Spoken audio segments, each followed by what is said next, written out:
Halo sobat pencinta Donghua, kali ini kita akan melanjutkan cerita Battle Through the Heavens Benua Kaisar. Cerita dan video ini diambil dari channel Mebarta. Tanpa banyak basa-basi, mari kita simak alur ceritanya. Melanjutkan dari cerita sebelumnya, tepuk tangan dari Jing Wuchen menginspirasi kebencian terhadap Bone Tiger yang sangat marah. Bone Tiger menatap Xiaoyan dengan niat membunuh yang tak ada bandingannya. Pada saat yang sama mengeluarkan perintah kepada 5 suku Bone Tiger.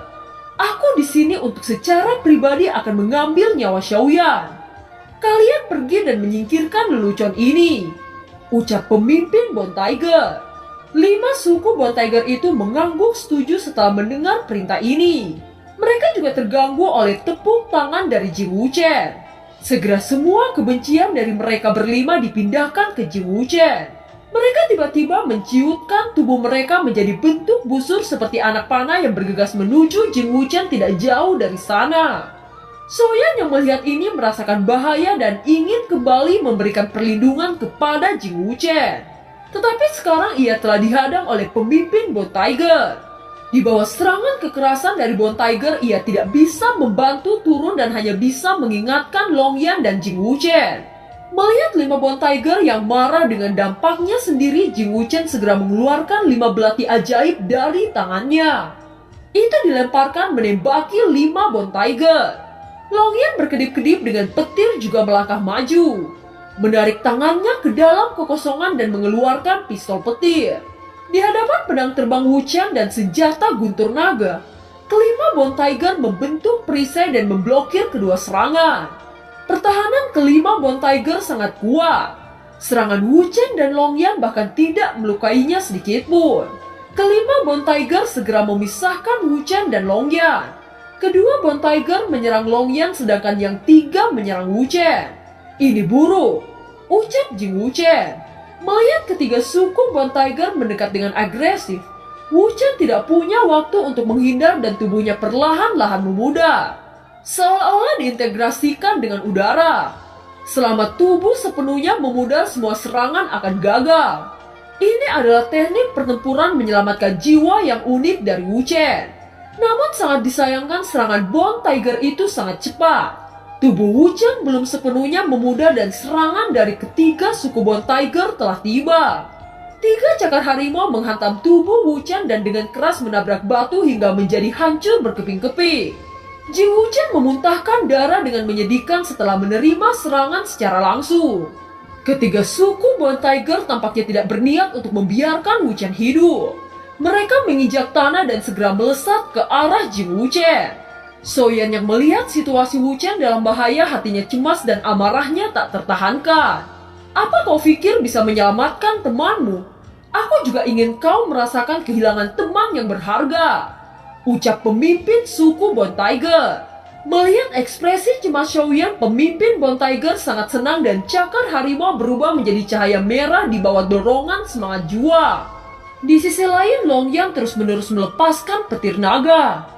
Tetapi kedua Bone Tiger itu masih bisa memblokir setiap serangan yang dilepaskan Long Yan. Melihat situasi ini, Danding merasakan ada kesempatan langka. Matanya menunjukkan sinar kemarahan. Dia dengan cepat berteriak, "Semuanya cepat singkirkan ketiga bocah ini!" teriak Danding. Dengan perintah Danding, 70 penjaga bergegas ke depan dan semangat juang yang kuat bersiul. Tekanan besar segera menyelimuti seluruh gua dengan pertempuran yang tak henti-hentinya. Danding tertawa terbahak-bahak saat melihat Jing Wuchen. Dia berkata, "Kamu pikir dengan membawa Xiaoyan dapat melukai tuan muda ini? Hahaha, Anda hanya bermimpi. Tuan muda ini adalah mimpi burukmu. Kamu dan wanita favoritmu sudah ditakdirkan untuk mati di tanganku," ucap Jing Wuchen. Xiaoyan yang terlibat pertarungan sengit dengan pemimpin Bone Tiger dan sekarang ditekan oleh 70 penjaga, jelas tidak mungkin membagi perhatiannya. Sosok Xiaoyan melayang di udara kosong dan menghindari serangan yang datang dari berbagai arah.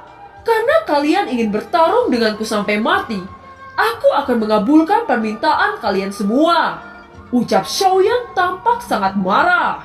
Dia dengan lembut membalik telapak tangan saat nyala api keluar bersama penguasa Suan dari cincin spasial.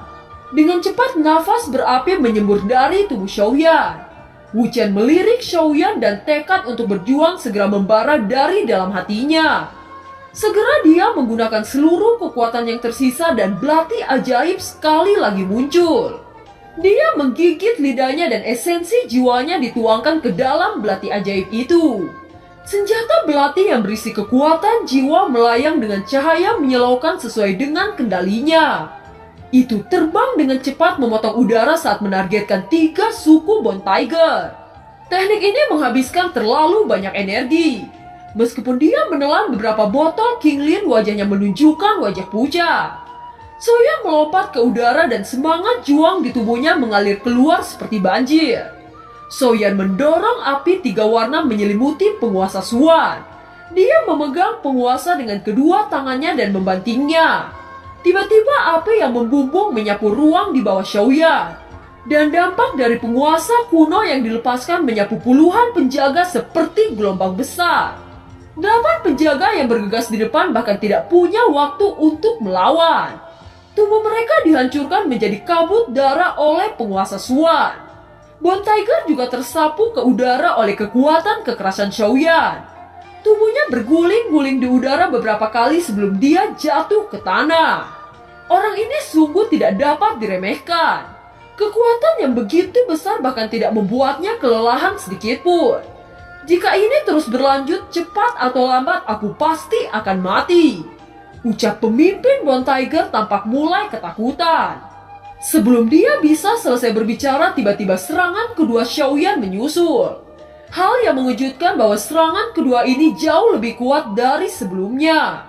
Perasaan akan kematian segera melintas di wajah ketua Bone Tiger. Tanpa ragu-ragu lagi saat dia buru-buru melarikan diri ke belakang dengan cara yang menyedihkan. Akan tetapi sebelum dia bisa pergi, sosok Xiaoyan tiba-tiba sudah berada di depannya dengan nyala api 3 warna melilit tubuhnya. Tangan yang memegang bola api itu menghantam tubuh ketua Bone Tiger menjadi kucing panggang. Kelima Bone Tiger yang terlibat pertarungan sangat terkejut melihat pemandangan ini. Tubuh mereka bergetar merasakan aura penghancur yang sangat kuat. Long Yan tidak menyia-nyiakan kesempatan ini saat tombak melesat dan berputar-putar menusuk bagian depan harimau tulang. Tombak Long Yan mendorong kedua harimau tulang memasuki api Xiaoyan. Suara teriakan terdengar sebelum harimau tulang berangsur-angsur menjadi ketiadaan. Wu Chen yang dikepung oleh 3 harimau tulang secara alami tidak akan melewatkan kesempatan yang baik. Dia segera menuangkan sebotol King Lin. Belati terbang mengeluarkan suara berderit saat melesat dengan kecepatan yang mencengangkan. Itu berhasil memotong ketiga leher harimau tulang hingga menjadi mayat tanpa kepala. Mata Danding tiba-tiba menyusut. Dia memandang Xiaoyan dengan mata ngeri dan ekspresi putus asa segera muncul. Xiaoyan, jika kamu membunuh kami, apa kamu tidak takut orang-orang klan Xiaomu akan dihancurkan oleh kuil danku? Ucap Danding. Sayangnya tidak ada yang dapat keluar hidup-hidup dan bicara kepada kuil dan. Ucap Xiaoyan. Sombong, apa kamu pikir kamu bisa membunuh salah satu dari kita? Apakah kamu tahu siapa saudara perempuanku? Dia adalah Dan Bingyang, jenius super dari kuil danku. Ucap Danding. Pada saat ini Dan Bingyang yang jauh di dalam gua akhirnya tidak lagi berdiri diam. Dia berjalan di depan Danding dan menatap dingin pada Xiaoyan. Saya akui bahwa saya memandang rendah Anda pada awalnya. Saya tidak menduga dalam waktu singkat Anda sudah mencapai titik ini. Untuk membayar semua ini saya harus mengambil nyawamu dan api langit yang berada di tubuhmu akan diberikan pada saudaraku yang berharga. Ucap Bingyang.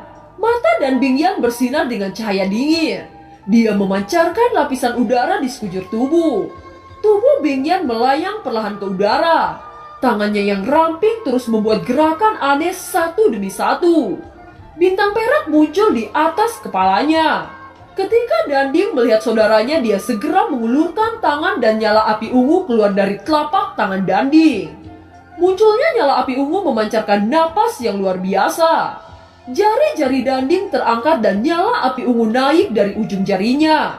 Ketika nyala api ungu keluar, suhu di dalam gua tiba-tiba naik. Bebatuan di bawah kaki Danding menjadi kemerahan. Ternyata itu api langit. Aku tidak mengira Danding memiliki api langit. Ucap Xiaoyan hatinya bersukacita melihat nyala api ungu. Danding sama sekali tidak peduli dengan panas di mata Xiaoyan. Dia melirik Xiaoyan dengan tatapan menghina. Dengan cepat dia menerbangkan nyala api ke dalam kuali. Begitu nyala api memasuki kuali itu berubah menjadi ukuran kepala.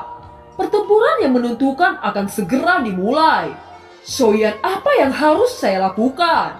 Kita membunuh begitu banyak penjaga kuil dan hari ini. Jelas mereka tidak akan membiarkan kita pergi. Ucap Jing Wuchen. Bunuh mereka berdua dan mengakhiri semua. Ucap Xiaoyan. Apakah kamu yakin? Apa kamu hanya ingin menghibur saya sebelum saya mati? Ucap Wuchen. Mereka berdua hanya jenius yang sepele. Tidak ada yang perlu dikhawatirkan. Ucap Xiaoyan. Mendengar kata-kata Xiaoyan, Wuchen menghirup udara dingin. Wuchen menatap Xiaoyan, ekspresinya segera berubah menjadi kegembiraan.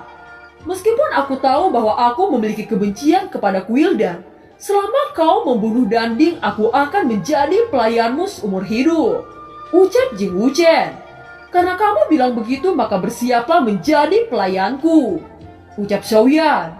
Dalam percakapan antara Xiaoyan dan Wuchen dan Bingyan telah menyelesaikan segel. Sinar cahaya merah menyala di kedalaman matanya yang terpancar.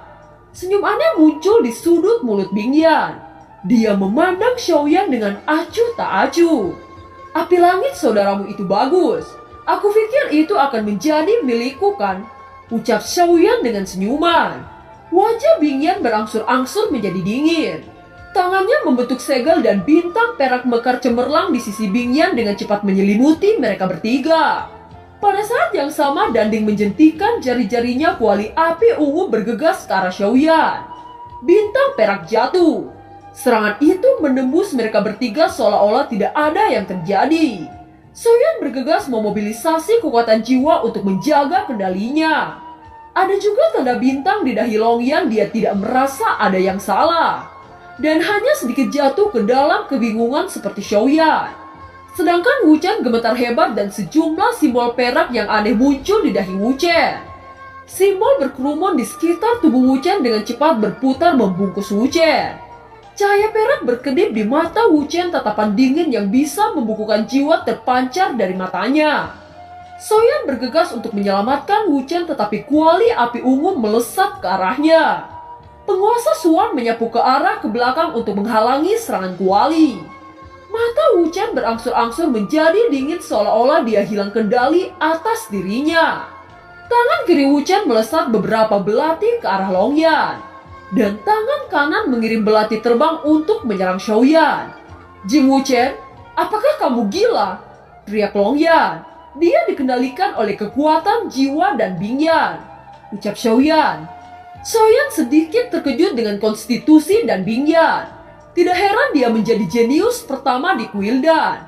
Dia tidak berharap bahwa teknik Bingyan tidak hanya mempengaruhi pikiran orang, tetapi bahkan memanipulasi mereka.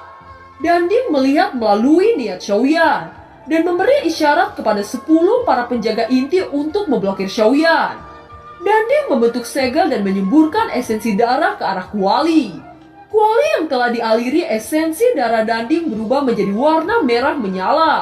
Dengan lambaian tangan, kuali itu bergegas menuju Xiaoyan. Xiaoyan menghempaskan kuali dengan puasa Xuan dan bergegas menuju Bingyan. Aku tidak berpikir pertahanan jiwamu begitu kuat sehingga bisa memblokir kemampuan jiwaku. Ucap Bingyan melirik Xiaoyan dan Longyan. Setidaknya ada satu orang yang menjadi bonekaku. Ucap Bingyan lagi.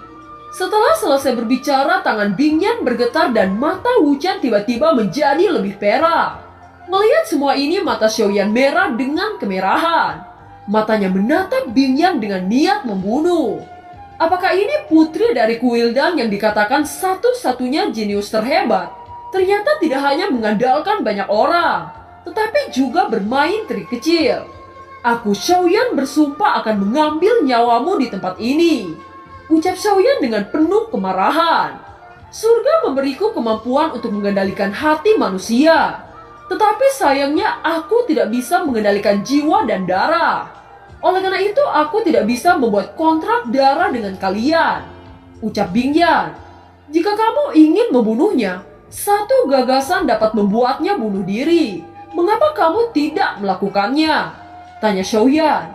Apa manfaat melakukan ini? Sebaliknya itu akan membangkitkan amarahmu dan membuatku kehilangan lebih banyak orang Kuilda. Lebih menarik jika aku menggunakan dia untuk bertarung denganmu. Dengan begitu kekuatanmu sedikit demi sedikit akan melemah. Ucap dan Bing Yan. Tidak heran kamu disebut sebagai pelacur kecil berhati busuk. Teriak Xiaoyan. Bing Yan menatap Xiaoyan dengan marah. Xiaoyan, saya akan membuatmu menyesal telah mengatakan ini. Teriak dan Bing Yan.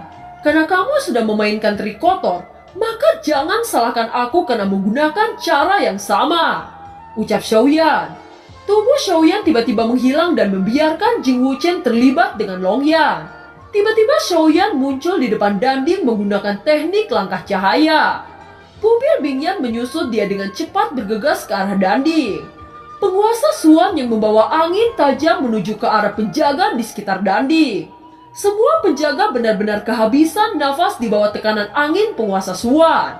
Banyak dari mereka yang memuntahkan darah di bawah tekanan yang kuat ini. Angin tajam menabrak kuali yang melindungi Danding. Tetapi kuali itu terpental menabrak dada Danding dan memuntahkan seteguk darah segar. Ketika darah menyembur keluar, Danding menemukan bahwa dia telah ditangkap oleh Xiaoyan. Semua penjaga yang terluka parah memandang Xiaoyan dengan wajah ngeri. Wajah Bing Yan menjadi pucat pasi melihat adiknya dijadikan sandera oleh Xiaoyan yang begitu cepat. Nyawa adikmu berada di tanganku. Sekarang kamu bisa memberitahuku. Apakah ini bisa membuat pertukaran untuk Jing Wuchen? Sekarang kamu harus memilih. Mengembalikan jiwa dan darah Wuchen dan adikmu akan selamat. Atau membunuh satu nyawa dengan satu nyawa. Cepat ambil keputusan. Saya tidak memberikan banyak waktu. Ucap Xiaoyan. Bing Yan sangat marah tetapi sekarang dia tidak punya pilihan selain menuruti kata-kata Xiaoyan. Baiklah, aku akan mengembalikan jiwa dan darahnya. Tetapi kamu harus melepaskan adikku ketika Wuchen aku lepaskan. Ucap Bing Yan.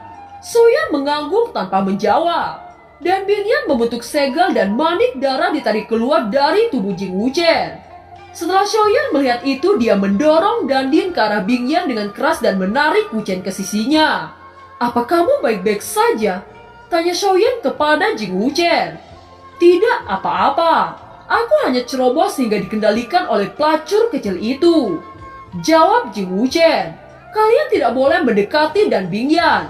Serahkan saja dia padaku. Ucap Xiaoyan berjalan menuju Dan Bing Yan. Kedua mata Xiaoyan dan Bing Yan saling memandang, dan percikan tak berujung mulai membakar saat kontak kedua belah pihak. Kamu punya kartu truf, tetapi aku juga mempunyai kartu truf. Kita lihat apakah kamu sangat beruntung kali ini. Ucap Dan Bing Yan mengarahkan jarinya ke dahi Danding. Rune perak terus mengalir keluar, membentuk koneksi yang tidak bisa dijelaskan antara Bing Yan dan Danding. Mata Danding mulai samar-samar memiliki cahaya perak yang berkedip-kedip. Dengan penyatuan api ungu, rune perak dibungkus oleh api ungu. Tubuh Bing Yan juga mengeluarkan gelombang yang berkelap-kelip secara bertahap itu membentuk sepasang baju api besi. Bing Yan menengus dingin. Dia memasukkan api ke dalam kuali, setelah itu kuali bergetar dan dua naga api melompat keluar dari kuali. Naga api terbang ke udara dan bergabung dengan rune perak di langit. Rune membentuk panah yang tak terhitung jumlahnya dengan cepat menembak ke arah Xiaoyan. Hujan panah seperti hujan meteor dengan momentum yang sangat cepat dan itu sudah berjarak dekat dengan Xiaoyan. Tangan Bing Yan dengan cepat membentuk segel. Panah yang tercipta oleh api langit berubah menjadi binatang raksasa. Aliran udara terdistorsi dan diiringi dengan raungan marah. Xiaoyan mengulurkan langkah cahaya. Tubuh Xiaoyan bergerak dengan cepat dan meninggalkan bayangan. Binatang itu mengaum dengan marah ke langit. Matanya berkedip seolah-olah mencari sesuatu. Dengan kekuatan jiwamu tidak terlalu sulit untuk mencari tahu di mana aku bersembunyi. Tetapi sayangnya itu sudah terlambat. Suara Xiaoyan bergema di belakang binatang api itu dan sosoknya perlahan muncul bersama penguasa Suan api raksasa. Suara tabrakan yang padat berdengung di sekitar lembah yang kacau ini. Baju besi api pada tubuh binatang itu juga mulai retak seperti jaring laba-laba. Gelombang angin yang terlihat dengan mata telanjang terus memukul tubuh binatang besar. Serangan terus-menerus yang dipancarkan penguasa Suan membuat tanduk binatang besar pecah.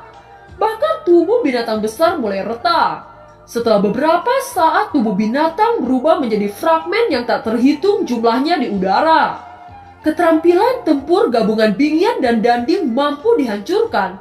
Ucap terkejut Jing Wuchen. Mereka berdua terbang menabrak beberapa batu dan jatuh dengan keras di tanah. Xiaoyan terasa lemah setelah mengeluarkan langkah cahaya hingga ke batasnya. Dia tidak ingin menunda lagi saat tubuhnya mendarat di depan Bingyan dan Danding. Xiaoyan memandang mereka dengan tatapan dingin. Longyan dan Wuchen juga bergegas dengan belati dan tombak emas mengarah ke leher keduanya. Bingyan menatap Xiaoyan dengan enggan. Rambutnya yang panjang terurai dan ada jejak darah yang tertinggal. Xiaoyan hanya memandang dengan acuh tak acuh. Mata Xiaoyan melirik Bingyan dan mendarat di wajah Danding. Aku berjanji selama kamu membiarkan kami pergi, Quildan tidak akan pernah meminta pertanggungjawaban apapun. Ucap Danding. Tuan muda Danding, apakah kamu tidak menyangka akan ada hari seperti ini? Ucap Xiaoyan menginjak kaki Danding dengan tertawa jahat. Xiaoyan, kita tidak punya dendam. Tolong biarkan kami pergi. Aku akan memberimu apapun yang kamu inginkan. Ucap Danding. Jika kamu bertemu dengan ayahmu di kehidupan berikutnya kelak, kamu bisa menanyakan dendam antara Quildan dan saya. Ucap Xiaoyan. Setelah itu Xiaoyan berhenti menunda lebih lama lagi saat menoleh ke arah Jing Wuchen dan Longyan. Bunuh sampah ini. Ucap Xiaoyan. Setelah mendengar perintah Xiaoyan, Jing Wuchen menebas leher Danding. Sedangkan Longyan menusuk perut dan Bingyan dengan tombak emasnya. Wuchen tertawa keras. Dia tertawa bercampur dengan air mata kebahagiaan. Dia menunggu selama bertahun-tahun untuk balas dendam terhadap Danding. Berkat Xiaoyan dendamnya kini terselesaikan. Longyan, bersihkan medan perang. Bunuh orang-orang Quildan yang belum mati. Jangan biarkan satupun dari mereka yang bisa lolos. Ucap Xiaoyan. Setelah itu Xiaoyan berjalan menuju gua. Longyan dengan cepat membersihkan medan perang dan menyerahkan rampasan perang kepada Xiaoyan. Xiaoyan berjalan menuju mayat Danding dan Bingyan. Tubuh Danding melayang dengan nyala api langit. Sedangkan tubuh Bingyan mengeluarkan aura dingin. Jelas di dalam tubuh Bingyan terdapat roh hantu. Kali ini keberuntunganku sangat tinggi. Gumam Xiaoyan. Ini adalah api langit dan roh hantu.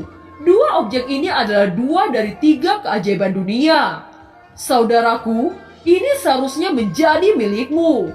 Saya tidak melakukan apapun untuk membantumu. Jadi kamu tidak perlu sungkan untuk mengambil kedua keajaiban dunia. Ucap Jing Wuchen. Xiaoyan tersenyum dan mengangguk.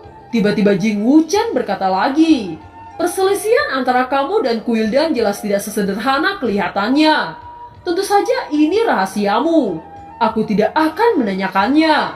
Hilangnya 2 anak jenius ini akan menjadi pukulan terhebat bagi keluarga Quildan. Di masa depan kamu harus lebih hati-hati. Aku dan kamu baru saja kenal. Kebanyakan orang yang mengetahui rahasia orang lain harus dibunuh. Aku tidak memiliki penyesalan apapun meskipun akan mati di tanganmu.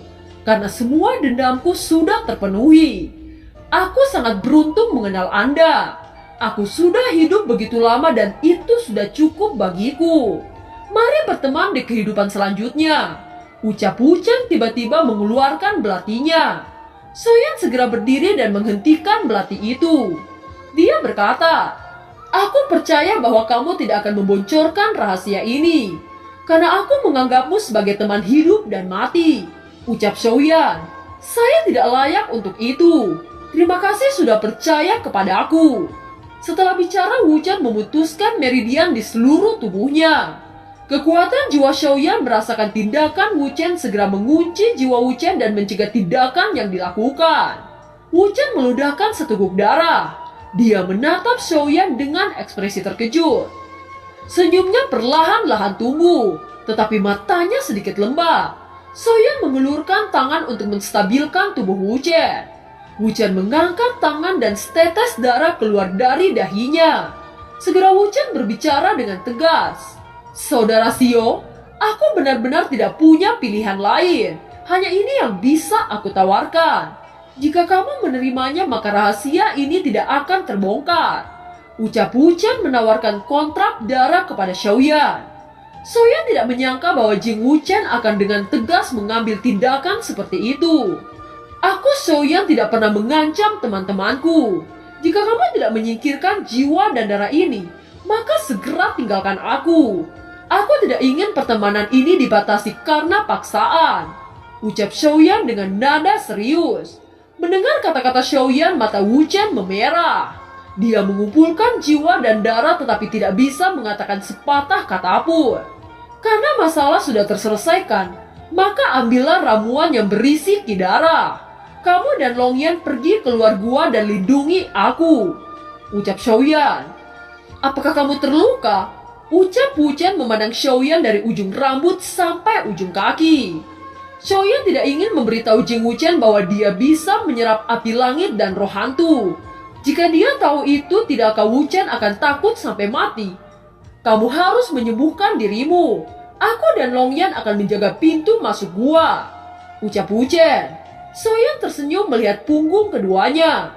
Dia tahu bahwa Longyan tahu niatnya. Segera Xiaoyan bersiap-siap menyerap api dan roh hantu. Matanya yang cerah menatap api langit dan roh hantu di depannya. Bocah, Anda benar-benar beruntung. Membunuh 2 burung dengan 1 batu itu. Ucap suara Zanlao. Aku hanya beruntung bisa membunuh orang yang mempunyai api langit dan roh hantu. Ucap Xiaoyan. Setelah Anda menyerapnya, Anda akan menerobos Daudi bintang 5. Namun karena hutan ilusi membatasi masuknya Daudi bintang 5, maka tidak mungkin Anda membuat terobosan di sini. Setelah Anda menyerapnya, mungkin Anda tidak bisa menembus Daudi bintang 5. Dan kekuatan tempur Anda tidak akan berubah. Namun begitu kamu meninggalkan hutan ilusi, maka kamu akan menerobos Daudi bintang 5. Ucap Zanlao. Mendengar ini, Xiaoyan mengangguk dan segera memusatkan perhatiannya menelan api langit. Setelah menyerap api langit ke dalam tubuhnya, informasi api langit membanjiri pikiran Xiaoyan. Ini adalah Purple Flame peringkat 17. Ini lebih tinggi dari peringkat Chaos Emperor. Api ini fokus pada serangan. Setelah itu Xiaoyan menelan roh hantu langsung ke mulutnya dan sebuah pesan segera terungkap. Roh hantu peringkat 15 adalah roh perang yang dihasilkan oleh guntur yang dapat menggunakan kekuatan guntur antara langit dan bumi. Meskipun kekuatannya tidak dapat digunakan setelah ditelan, tetapi itu sangat meningkatkan penyerapan terhadap guntur dan kilat. Setelah mendapatkan 2 informasi itu, senyum muncul di mulut Xiaoyan. Ini adalah harta untuk melawan guntur. Gumam Xiaoyan. Setelah Anda menembus Daudi bintang 5, maka berencana guntur akan diserap oleh roh hantu ini. Ucap Zanlao tersenyum. Bayi kecil berwarna merah muda keluar dari tubuh Xiaoyan. Dia berbaring di kepala Xiaoyan. Zanlao menatap bayi kecil ini lalu berkata, ternyata monster kecil ini sudah bangun. Itu berarti kekuatan tempur Anda telah meningkat. Ucap Zanlao. Jiwa kecil sudah tertidur sejak aku tiba di benua Daudi. Kali ini dia bangun karena penyatuan api langit. Ucap Xiaoyan. Xiaoyan memandang jiwa kecil untuk waktu yang lama. Xiaoyan dengan lembut memegang Yiwa dan menggosok-gosok hidung Yiwa kecil. Yiwa kecil, butuh waktu lama untuk membangun. Sekarang kamu merasa lebih baik kan? Tanya Xiaoyan. Yiwa kecil hanya menanggapi dengan berkata, Yiwa, Yiwa. Xiaoyan merasakan nafas yang dipancarkan oleh Yiwa sangat kuat sekarang. Setelah menggabungkan beberapa api langit dalam tubuh, energi Yiwa kecil melebihi Daudi bintang 5. Dan film pun berakhir. Terima kasih telah menyimak dari awal sampai akhir ya. Sampai jumpa.